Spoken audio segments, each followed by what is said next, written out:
taking this to this, editing underwater photos using the Lightroom mobile app. Starting with white balance, we've got to fix these greens. This photo was taken diving, probably at about 20 meters, so it's going to come out very green. So you go to color and then you edit the temperature and tint to just make it a little bit bluer.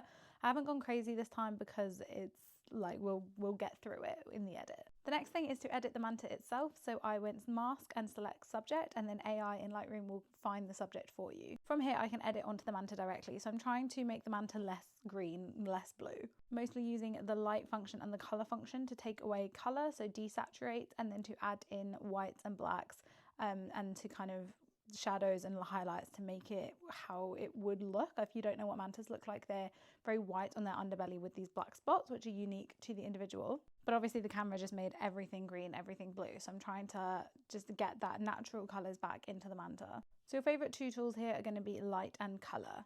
And within them, there's quite a few different tools to play with. So basically I'm desaturating. I'm trying to take the green and the blue that the camera put in out, but also make it more realistic. So I need to add the contrast. I want to keep the whites white and the blacks black. We're going for that white underbelly with the black spots, which is what mantas are known for. Once we've got the manta kind of how we like it, I'm gonna try and add some depth to the image. This is something I like to do with underwater photos to kind of create a greater illusion of depth in the water.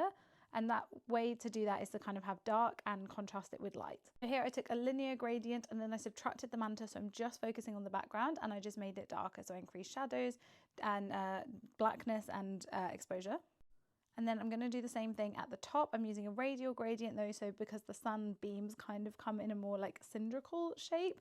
So a radial gradient I think is a little bit more natural to where the light is coming from in the image. Again, subtract the manta and then do the opposite, basically add light back in. You have to be really careful with exposure in particular, which is within the light tool, because it's very sensitive, let's say. I've now just selected the whole background and I'm just trying to make the background a little bit less like noisy and more kind of subtle to make the manta pop even more.